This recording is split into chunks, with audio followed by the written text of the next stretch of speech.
Okay.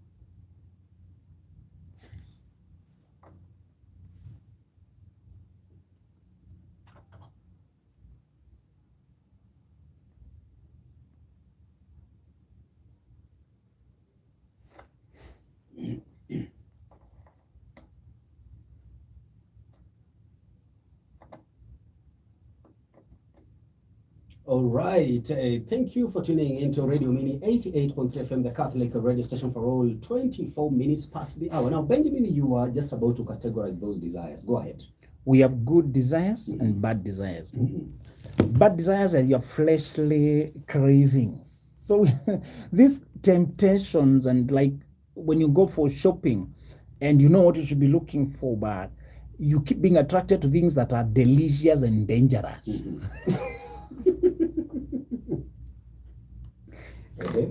There are things you know you should not be looking at, but they keep catching your attention. So life has those things.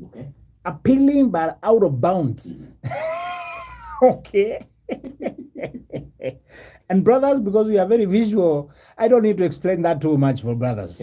We have overabundance of examples. In fact, if you listen to the prayers of any sincere man, he's always praying about, lead me not into temptation. I think that part was inserted for brothers. More so, the Lord's Prayer. Deliver us from evil. Deliver us from ourselves. You know, when children are young, they fear darkness. They think ghosts are in the darkness. They keep looking under the bed. They keep avoiding going outside. But when we grow up, we get to know that darkness is inside of us. We begin to fear what is inside of us. We no longer look under the bed. We look who is next in the bed, on the bed. Children fear darkness. Adults fear the light. Okay? Growthers are funny. Sometimes it goes opposite. You know, children keep saying, when I grow up, the adults are saying, I wish I was still a child. You lose. There's some things you lose. You become aware of a very painful reality. Now you have to deal with it. You are better when you are not aware of it. So, the first desires, the category we are talking about here, is those temptations to do what you're not supposed to do. Self-destructive things. All right? And these temptations will never go away. One reason I long to go to heaven is what I finish controlling my body. The full-time job, no leave. True. And it is not even paid. It's not even appreciated. Discipline is its own reward.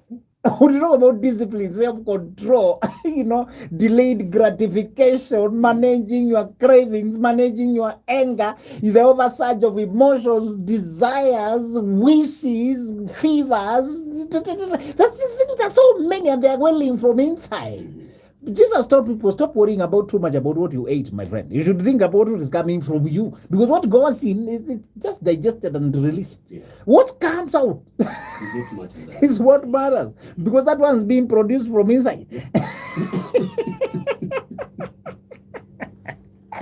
That is the local manufacturing going on. Whether it is malice or whether it is anger, whether it is lust, or you say that one now is what you should be worried about. But now the second category, we said the first kind of desires are supposed to be managed. You don't kill them. There's a boy who was struggling with sexual addictions and he prayed to pastor to kill his sexual energy, to pray that it goes away. Pastor told him, if I pray that one, you come back here for me to resurrect it. You don't kill your natural desires, you control them. You need them. It's the excesses that are bad. Okay. All right? We all need appetite to eat so that we can live, so that we can look for food, so that we can work, so that we can keep the economy, so that you can, you need that. Yeah. But if you keep eating, one guy I was told who is eating junk food day in, day out, and he has swollen, so big, so fat, but he's still eating, it's like comfort eating. When you're at home, you eat natural organic food. Now you keep ordering pizza, you keep ordering shawarma. Yeah, some things Bramwell and me did not grow up seeing. We are seeing them with these city dwellers. Life in the city. But in our houses, we still eat like village boys. In the city, we act right. When you're outside here, yes, good morning. In fact, my name is... When we're out for work, we keep up with the pace. Inside our caves. Still village boys. We do what we... If you don't believe it, wait until you talk on phone. When are you sending the next dispatchment of potatoes? I still don't like the Nduma of the city. They're too soft. I believe in the Nduma of Ushagu's hard and organic and genuine. This other one, I know whether they grow it in sewage or what. It's too spongy. I'm wondering, is this really Nduma? What is this? Don't say that. Those people who have eaten this body. Don't say that. Sometimes I find it fake. So the second kind of desire is the longing for better life. It's a drive to achieve. It's a desire to build a life of your own making. Bramwell, where you were born, that you did not author that marriage. Yeah. I keep reminding people not to interfere too much with the marriages of their parents. Yeah. Especially girls, they keep telling me, I know my father is cheating on my mother. My mother is cheating on my father. What should I do? I feel so. Tell them, you are a product of that marriage. You're not a party to it. All right? You are a child there. You're not a shareholder. Okay, does not mean you always turn your head away. Sometimes if you're friendly to one parent, you can assist them find truth, but many times they already know, they just don't want to deal with it. The problem with the truth is once you acknowledge it, you have to deal with it. That's why people avoid it. That's why people look away. Once you acknowledge my partner is cheating, now you have to deal with it. You have to make a decision out of it. All right. So some people they rather bury their head in the sand, and avoid facing the reality, because if they face the truth, they'll have to make painful decisions.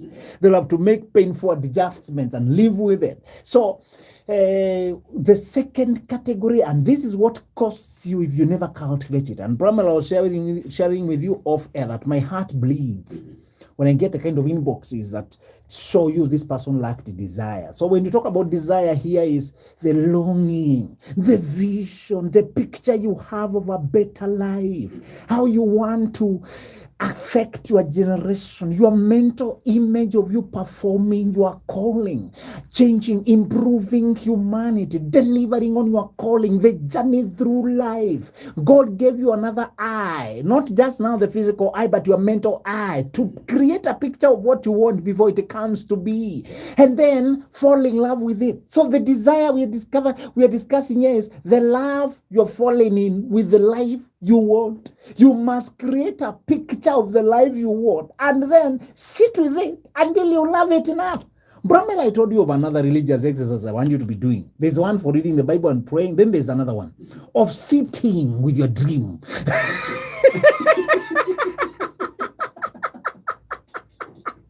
Thank you. I want you to flirt with your future. Forget this other flirting you do with girls who have no future. Start with your own future. Picture the car, the house, the effect, the calling, the career, the lifestyle, the money. It's okay to picture money, brother. The Bible have no trouble with money. And I think I warned you that I'm done with the poor life. Have you never exposure to poor life?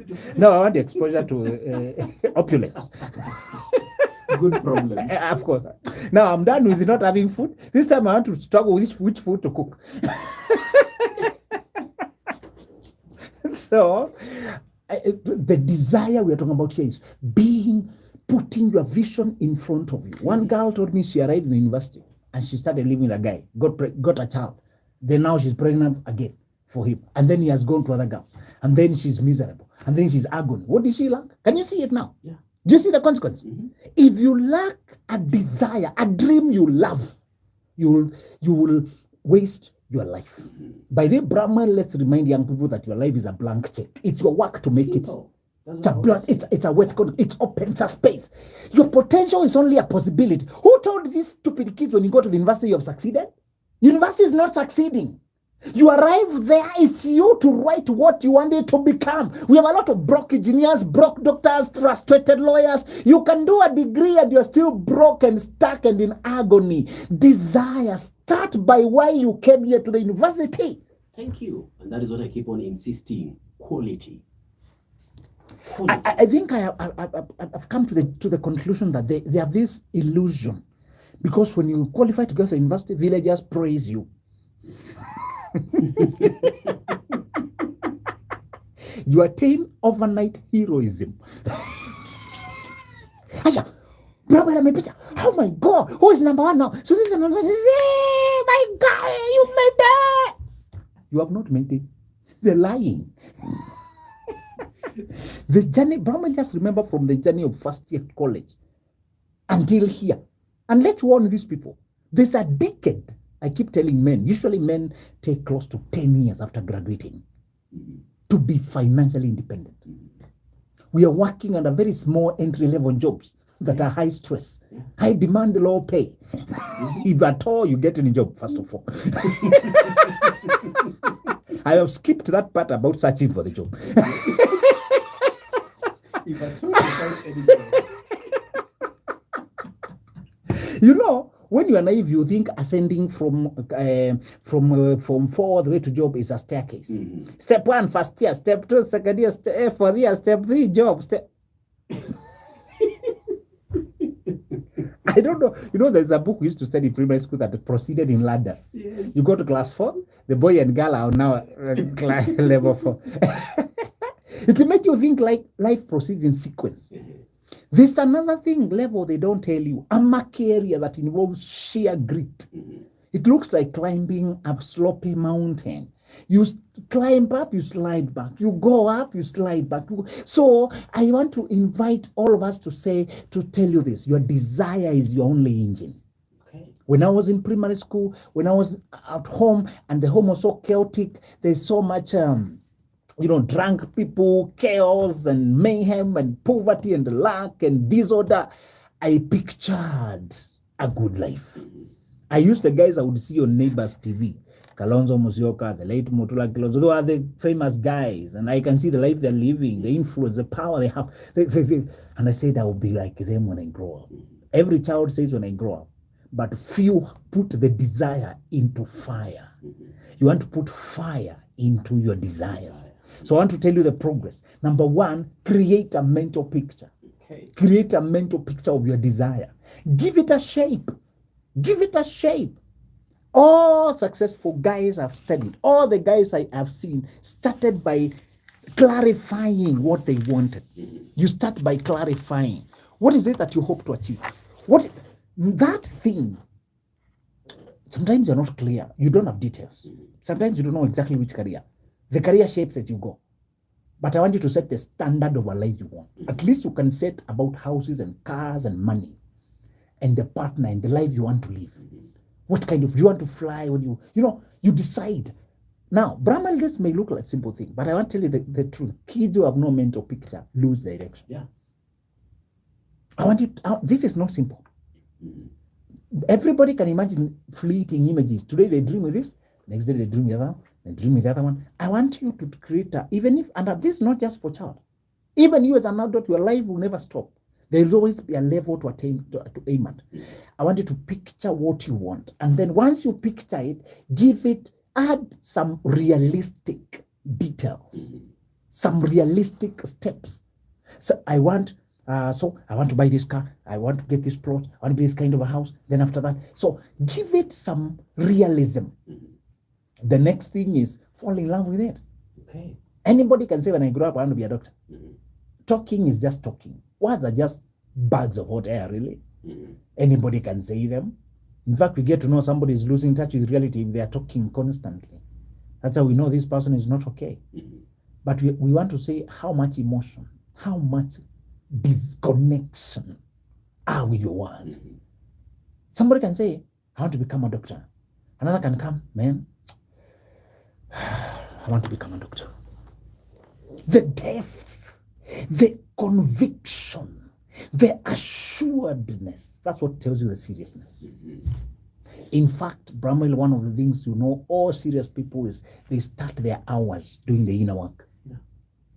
They start with the inner radar, calibrating their soul, feeding their mind, revisiting their journey, looking from outside how far they are. Then they go into the day with direction. Lazy people wake up late and they start chasing after the world. Did you see the desperation on Matatu stages? I usually feel it because I've been there. You feel so desperate. Matatu come, now you board Matatus on their own terms because you are at their mercies. Yeah. You are so many, there are no vehicles. They hike the fare. And you are paying all this for what, Brahma? 30 minutes of sleep. Can you imagine? If you sit to think, by just improving the time you leave your house by 30 minutes, you can avoid all this chaos. Brahma, I did the math. I sat and said, what is the cost? What is this? When I leave house early, before 6, roads are very clear. Even when there's an accident on the road, the traffic still continues moving. But at 7 or 6:50, or if there is a small accident, the snarl up is kilometers away. And you have to wait there simply because you slept, all of you.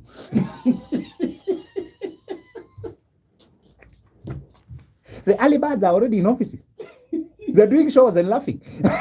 So next time they reach the stage that is flooded with the people, we all slept. The early birds cruised the same space you guys are at, alone. Yeah. When I did that mathematics, I said it is unfair. I can't pay so much for sleeping. Bromel, before I had my own job, before I had any car, I was just employed by some guys. I'm not even being paid. You're working on pure commission. I would arrive there at 6 until they had to give me the key. I arrived ahead of everyone. Bromel, when I was a student, I had to be asked for classes to be open for me at 5 something. Even soldiers, I would wake them up. I simply transferred my morning duties to school. So I'll arrive, then study by Bible. I'll arrive, now pray there. I'll arrive. So I simply transferred morning duties there. I did the same thing everybody did, only that I just rearranged my life. That way, I had so much control over my life. Yeah. I would do my assignments, do my things. People got used to my unusual schedule and they started trusting me with a lot. I would go home with the key because I left in the evening after them and I came back before them. So I have the key around the clock. I access more things. Until it reached a point that people check the key with me before they even ask anybody else. Because now that I'm the one with it. I discovered by accident other privileges of having a desire. I wanted a good life. I wanted to be in charge of my life. I did not have money and I was frustrated by the lack of money. So I wanted to be ahead and get opportunities when they are fresh. That dog that is alert, if you throw the bone, it catches it before it touches the ground. I wanted to catch bones before they touch the ground. They say early bird catches the worms. I don't know too much about birds, but I know about dogs and bones. Those ones I grew up seeing. Everybody should revert what they know. From the known to unknown. So I want you to craft the desire and create time to stay, to create. Sometimes you forget your desire because you have not been with it for a long time. It stops having an effect on you. It stops being a reference point for your decisions. But do you know why my dream is alive? I visit it every day. So I want in your schedule, have a moment to remember where you're going. When you study the Bible, you realize all the saints, all the Christians who wrote, they kept having eternity in view. Yeah. So I told you about your dreams and want to achieve on earth. I'll tell you another dream that gives this one stability. I want you to attach it to your calling, the meaning of your life, the reason you're on earth. So we have said step 1, have a mental picture of it. Make it as real as possible. Some people draw charts, other people write things. I have a strand on my notebook where it's always called strategy. Strategy is steps towards my dream, my desire. What I'm doing currently to get there. What I need to do next. Where should my money go next? And probably next time I saw you, I told you, when I see you having, I did not see you, I warn all my friends, don't have money floating around. It means you are diverted, you are distracted. All your money should go to the next step in your dream. You should always live with the money enough.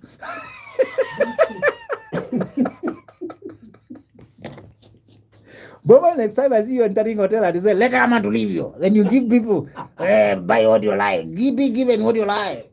I will ask you questions. I'll pull you aside.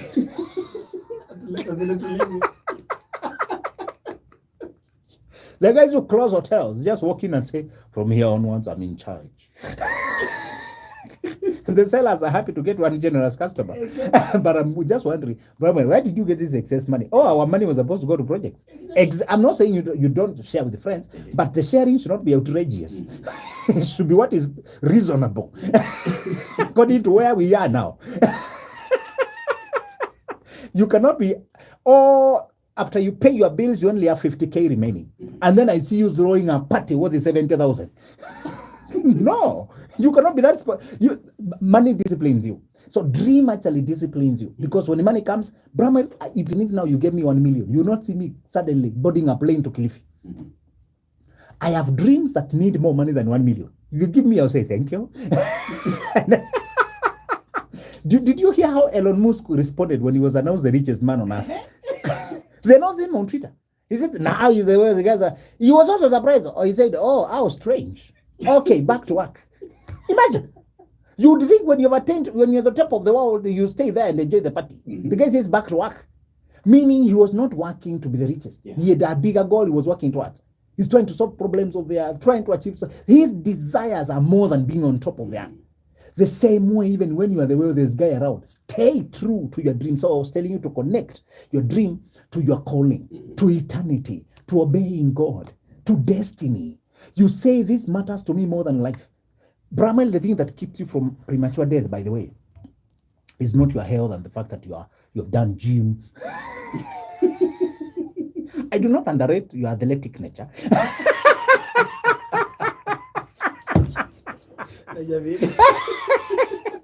Pardon me, they don't seem to to be too enamored. Sisters will do that better for me. For me, let me focus on what matters. It's not how fit, how you have triceps and biceps and no concepts. Anyway. And no concepts, that's the key.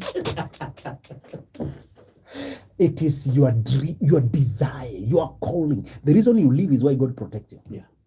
He has an interest in how you affect humanity. Mm-hmm. If you're saved, if you're a good child of God, but you're not sensitive to where you are now, He can easily take you home. Mm-hmm. It's economical. If you think about it. It's economical. Brother, some people dying is more economical in the bigger scheme of things. There's nothing you're doing. Bro, I remember when you went to dig in the shamba and somebody fell ill and they're sleeping under the tree. Would we keep them in the shamba? No. It was more economical to ask them to go home. Some of us have stopped digging, have stopped working. We are sleeping under trees. Mm-hmm. God finds it's more economical than distracting everybody, having to take care of you, consuming resources, and now we have to add a plate of the workers because you are here and you're not working. Just go home. God also does some calculations. So, because ultimately all of us will go home. The difference is, what are you doing before? If you have stopped doing anything, all right, please welcome. So don't always blame God when you see good people dying early. Some of them were ready to go and they insisted. Okay. Your father is friendly. Your dad is very friendly and also reasonable. Very economical. Quite economical. So, we study ecosystems about animals and we refuse to add them to us. Yes. We say that animals can't live too long. The ecosystem will not. There must be predator and prey to reduce the numbers, balance the supply of food, not to overconsume. Remember food chain. If mosquitoes increase, they will like, what about the antelopes? Remember that food chain? You are also in a food chain.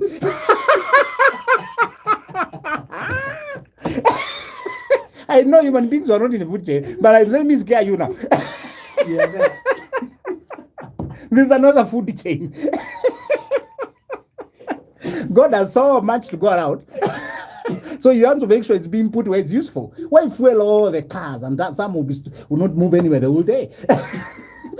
Then pollute the air, they consume, and this guy is not going anywhere. Fuel the one that is going. In fact, you can't have 20 cars, they will need parking. Liquidate the ones that you don't need, put the money in account or put the money elsewhere. So, the same way you're doing mathematics, God is also doing mathematics.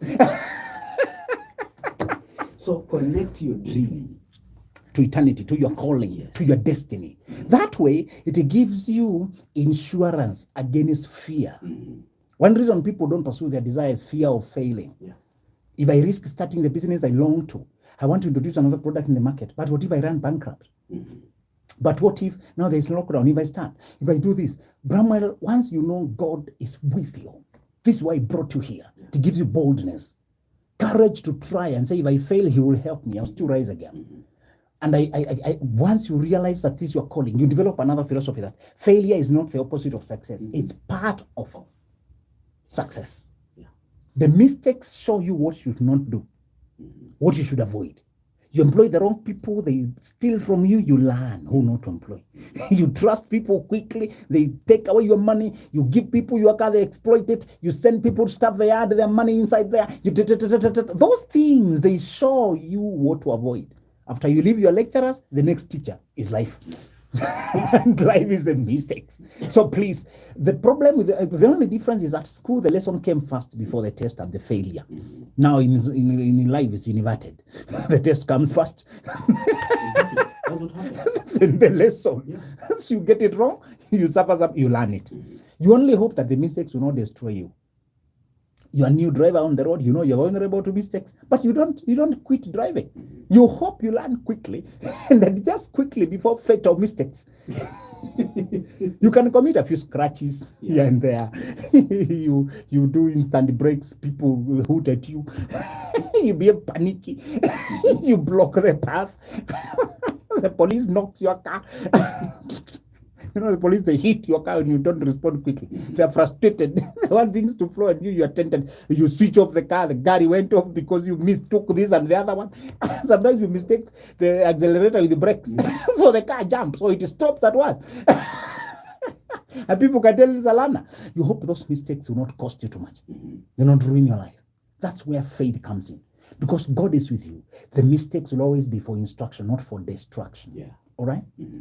The Bible says the righteous man may fall how many times? 7. And rises, all of them. The wicked rise and they don't fall. I mean, they fall and they don't rise.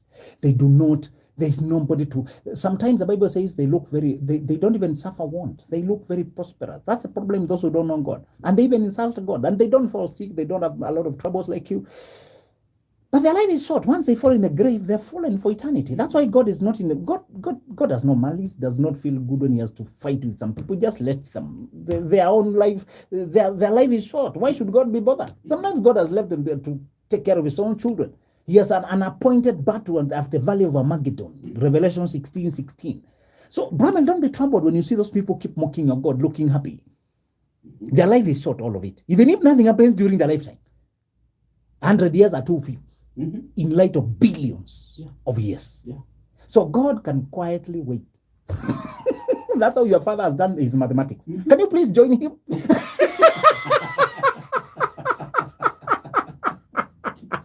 Read the Bible and see that God knows the days of the wicked are few. That's what He says. That's why He looks unbothered. And you are angry with Him. Now God is insulting me, look at all, and you're not acting. I'm also frustrated. Why are you getting frustrated, my friend? You know, Jonah did a good thing, then he thought God had a mean spirit like him to punish Nineveh. But God saw that they changed and He said, now, why are you frustrated, my friend? These guys have changed. Grow up. Sometimes God has to mentor you a little bit. Stop being pity party here. You're sitting here waiting for me to strike the city and they have said sorry. Hey, my friend, grow up, my son. Can you go to work?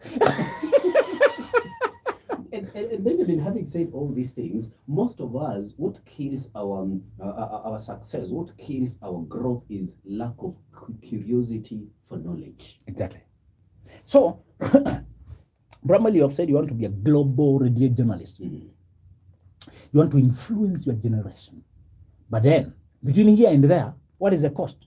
Learning, growing, expanding, stretching, gym of the mind, the gymnasium of the mind. You have to exercise, lift weights. To lift weights is to tackle challenges. We all appreciate how to build the body, but we refuse to accept that the same principle for building your mind, building your life. We all know if you do gym today only, there will be no change. Yeah. Except the fatigue. And the hunger. Some people come from the gym starving. They clear and forward everything in the kitchen. We all appreciate that. But why do we ignore? If you ask even those who don't do the gym, they know the law. They know the principles. You better do regularly, medium kind of exercise than doing many hours one day and leaving it there. It will not change your weight or your shape. It's the regularity. It's the consistency. The change on your body will show eventually, day by day, not daily. You do it daily, but you see the change day by slowly. The same way with your mind. You need a reading, a learning culture, a hunger. You need to value learning for itself. In fact, those people who are most athletic are not paying attention to the weight, how many kilos they weigh. They made the gym their lifestyle. Yeah. They made it their lifestyle. One of the things I told my wife is not to cook fattening foods for me because I can't carry weight. I'm too energetic. Even when I talk with all my body. Now, if I have to lift a tummy in order to pass a point, I'll pass out. So I try to be very careful with not just the gym, but what I eat. And they told me that what you eat is 3/4 responsible. The other things keep you healthy, keep your muscles healthy, keep your body. Gym is very important, exercise is very important. But they told me, if you watch what you eat, you'll have done more than half the work. Which is very true. Yeah. But just watching what you eat. Some people take junk food and they go for gym tomorrow, thinking they have compensated. Some even after gym. Imagine. They go now, it's a payback. Once you know your body is vulnerable to growing, you learn some of things are genetic. You can't determine the kind of body you're born with, but you can manage it. You can manage the body. So if you have a well-built body, be proud of it. Maybe sell ice cream to make good use of it also. There's some jobs that go well with big. If you are tiny and you are a CEO somewhere, you may not feel. But if you're huge and you're showing up like Saul was taller, so nobody that is superior anyway. You use Inspector Mal. I told you that guy is making use of his body. The rest of you here saying you don't want shorter men. This guy has a lot of money, my friend. Do you think he cares about the height? He's happy. If that guy was asked to be injected and grow tall, you wouldn't agree. And now, that is now a good point to now inject these. What also hinders our growth in terms of desire is this thing called acceptance. Exactly. Benjamin. We care so much what people think of us. Mm-hmm. You see? In fact, I'm happy you brought that because what hinders us going for what we wanted is because it's unpopular. Nobody else is saying it. Yeah. Nobody is aiming at that. It looks outrageous. It looks, why are you thinking that? Can you just be humble? You know, if you tell people you want to that industry, you want to do it globally, and nobody has done it around like that, they will think you're just looking down on them or you're just outrageous. You want to show us you are special. So sometimes you have to accept that your path is unique and learn how to only talk about it to like-minded people. Exactly. There are people who not appreciate the scale of your dream, your desire. You want to drive a Range Rover, and somebody driving a Beach, how do you expect them to feel? They just talk up away. You think, you even us, we don't want to drive. You think it's easy to drive a Range Rover. And you see, Benjamin, that is why I say I don't like arguing. Simple. Exactly. Because you've not seen the picture I've seen. Exactly. That is my principle. Don't force people to see what they can see. Exactly. So argument, even among couples, I say there's no point to argue. Never argue. Never argue. It's not communication, it's battle of egos. And there's no winner. It's just bruises. So instead of having a heated verbal exchange, express what you wanted to say calmly. And if you realize you're not being listened to, leave it there. The fact that you're being blocked is what you should deal with. Yeah. Don't force your message. Don't force your message. Thank you. Benjamin Zulu KE everywhere, and 0701299333. Thank you so much, Benjamin, for your time this morning. Looking forward to next week, Tuesday. Thank you, my dear listener, for always choosing and tuning to Radio Mini 88.3 FM. That has been our time. As you